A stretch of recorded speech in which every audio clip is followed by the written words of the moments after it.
I never imagined that one message on a phone screen could tear two families apart.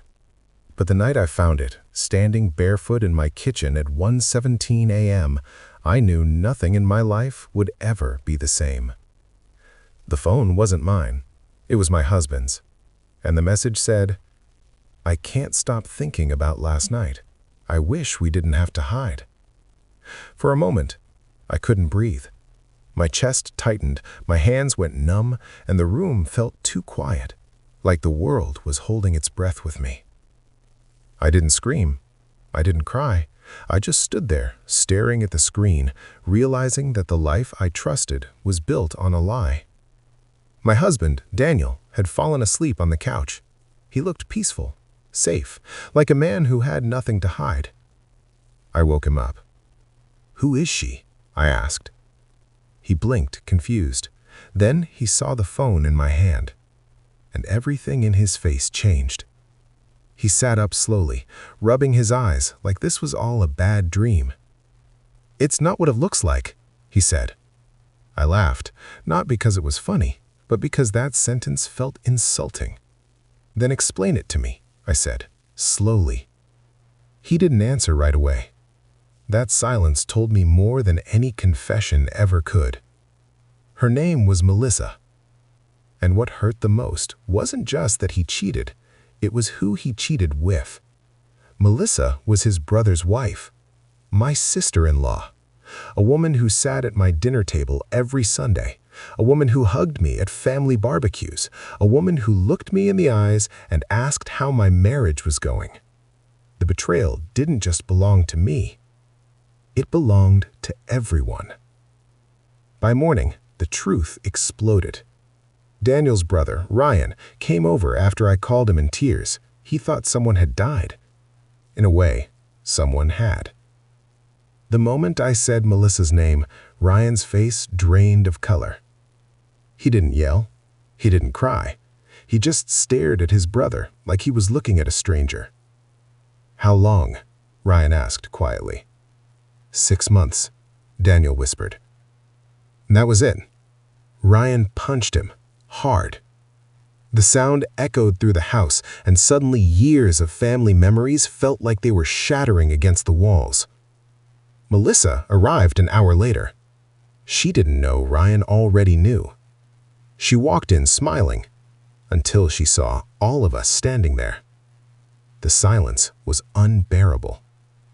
Then Ryan spoke. "Tell me the truth," he said.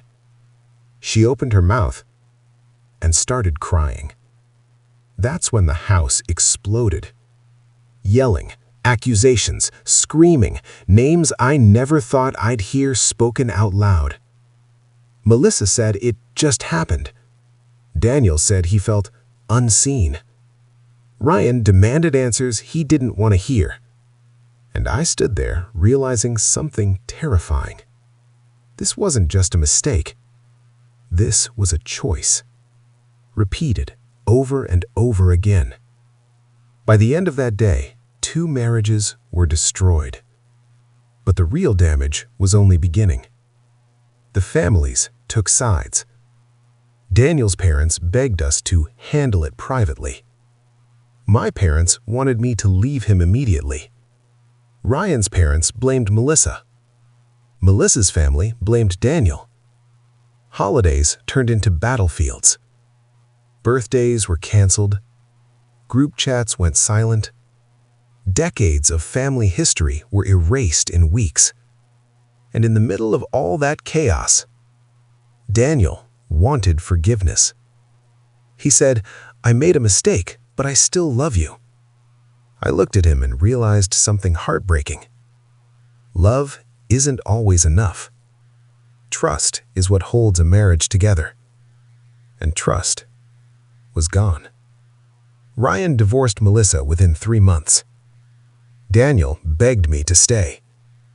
We tried counseling. We tried starting over. We tried pretending the past didn't exist. But every time his phone buzzed, every time he was late coming home, every time his family mentioned her name, I relived that night in the kitchen. the message, the silence, the truth. In the end, I left. Not because I hated him, but because I couldn't recognize myself anymore.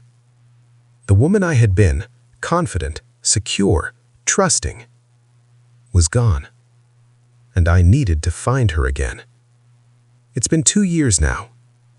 Our families barely speak. Holidays are still complicated. Some wounds never fully heal. But here's what I've learned. Cheating doesn't just break hearts. It breaks families. It breaks trust across generations.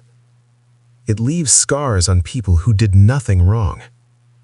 And if you're listening to this thinking, it was just one mistake, I promise you this. One mistake can destroy a lifetime. And sometimes, the real betrayal isn't the affair. It's the lie that comes before it.